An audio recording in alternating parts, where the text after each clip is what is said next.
Boa noite. Estou aqui para tentar ajudar vocês na realização da prova amanhã.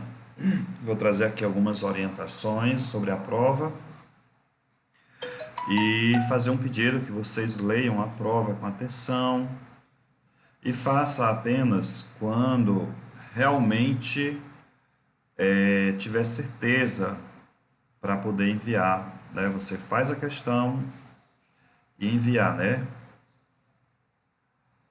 Então, a primeira questão vai trazer aí a situação do aposto, certo? Vocês devem ler esse texto e observar o que está escrito aqui no finalzinho do texto. O texto apresentado é um trecho do prefácio da obra O Tempo Passa e a História Fica, que reúne textos escritos por professores do povo indígena Xacriabá. Okay? O termo em destaque, no primeiro parágrafo, tem a função. Então, ele quer saber aqui qual é a função do termo que está em destaque aqui. Justifique sua resposta. Percebam que são duas perguntas, né? Primeiro você vai dizer o que esse termo significa, qual é a função. Depois você vai justificar a sua resposta. Ok? Na segunda questão, nós temos aqui um texto em que fala sobre a mãe, mas o que está em destaque está aqui no segundo verso, breve, intenso, imenso, também é sobre aposto, e esta parte aqui que está em destaque, como vai chamar ele, mãe? Mãe. Quais funções os termos em destaque possuem? Okay? Vocês vão dizer quais são as funções desses termos que estão em destaque. Breve, imenso e intenso. E aqui o termo mãe. Na terceira questão, vocês vão ler o texto em que fala sobre o João Grilo e o Chicó, do Alto da Compadecida, escrito por Ariano Suassuna. E vocês vão trazer aqui as características específicas desse texto teatral, que os diferem dos textos narrativos, como aquele Era Uma Vez, né, os contos, enfim, todos aqueles. Quais dessas características estão presentes no trecho? Ou seja, o que é que está presente aqui nesse trecho? Vocês vão trazer as características específicas. Vocês vão lá nas páginas em que eu indiquei para vocês estudarem, ok? E colocar as características aqui. Na quarta questão vai falar sobre o uso do hífen. O humor do cartoon decorre do fato de a palavra micro-ondas ser escrita com hífen. Então, ele quer saber por que esta palavra está escrita com hífen, ok? Por que ela é escrita dessa forma? Na quinta questão, vai trazer aqui de vermelho, ó, embora a pequena narrativa de Kafka traga como personagem Poseidon, ele quer saber aqui, ele está dizendo que foge da lógica narrativa, mas por quê? Por que isso ocorre? O que é que tem de normal, de anormal, em relação aos textos que a gente conhece? O que é que tem nesse texto que a gente percebe que não faz parte do texto de Poseidon? Há alguma coisa escrita, ok? Vocês devem ler atentamente sobre essa questão para não errar. Na questão 6, não deu para eu colocar a tirinha aqui, não consegui copiar e colar. Vocês vão observar o termo John, né, aparece nos dois primeiros quadrinhos lá da tirinha, mas cada vez com um sentido diferente. E aí vocês vão observar qual é o sentido em que as palavras aparecem. No primeiro quadrinho, ele está fazendo um alerta. O segundo, é uma enumeração. Se for, vocês marcam a letra A. Se não for, passa para a letra B. É alerta ou é uma explicação? Letra C, é uma explicação, é uma interrogação? ou é uma exclamação, uma interrogação? Se for, vocês devem marcar. Isto seguindo a sequência, ok? Letra D, interrogação e exclamação da mesma forma. Vocês vão observar em que contexto essa palavra John está escrito lá na tirinha.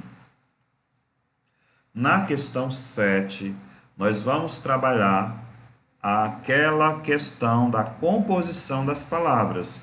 Falei para vocês nas explicações e que as palavras são formadas por aglutinação ou por justaposição.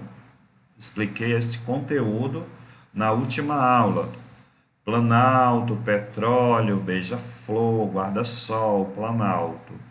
Essas palavras, de acordo com a aglutinação, planalto é uma palavra aglutinada, é justaposição, petróleo é uma justaposição, você vai classificar a alternativa de acordo com essa informação. Qual é a palavra? A letra A.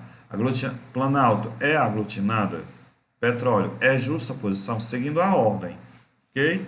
Se não for, vocês não marcam. Vocês vão procurar uma palavra na sequência. Que a primeira seja aglutinação e a segunda justaposição. Ok? Vocês pesquisem essa questão. Na questão 8, nós temos que ler esse pequeno trecho da música do Cazuza. Para que usar de tanta educação, para destilar terceiras intenções, desperdiçando meu mel, devagarinho de flor em flor, entre os meus inimigos, beija-flor. Esse termo aqui, que está em destaque, beija-flor, desculpa, no codinome mencionado pelo eu lírico da canção, beija-flor, o hífen é utilizado porque vocês vão observar se beija-flor conecta um prefixo ao substantivo simples flor.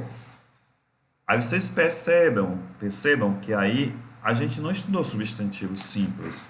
Então vamos analisar item por item. Indica a separação de sílabas. Junta o advérbio a um substantivo iniciado com F. Liga um pronome oblíquo átomo do verbo principal. Beija, que é um verbo. Une elementos que formam uma palavra composta. Então, nós temos que saber o que nós estamos vendo para poder marcar essa questão. Na próxima questão, esse texto, ou seja, essa tirinha, que também não deixa de ser um texto, é um texto. Por que é separado? Por que não é junto? Mas por quê? O porquê eu não sei. Então, aqui, a questão 9 a 10 vai ser em relação ao uso do porquê. Ao responder a pergunta de Armandinho, porque o uso dos porquês, o pai do personagem demonstra que o pai da personagem, preste atenção, esse aqui, ó, de azul, domina com propriedade as teorias sobre as regras que regem o uso dos termos. Desconhece, ele domina ou desconhece? Desconhece os mecanismos que regem a modalidade formal da língua. Sabe empregar os termos sem dominar teorias mais aprofundadas. Ele entende as regras gramaticais sobre o emprego dos termos por quê? Ou tem dúvidas sobre a funcionalidade dos termos? Então, você deve, ter estudado esse assunto. Eu indiquei as páginas, procurem, tá lá. A questão 10, no primeiro quadrinho, a forma porquê foi utilizada por. Quando é que a gente utiliza esse porquê separado? É só procurar a resposta, ok? A, B, C ou D, ou E. Ok? Um abraço, boa prova. Façam quando tiver certeza que sabe da resposta, de marcar a resposta certa. Um abraço, boa prova.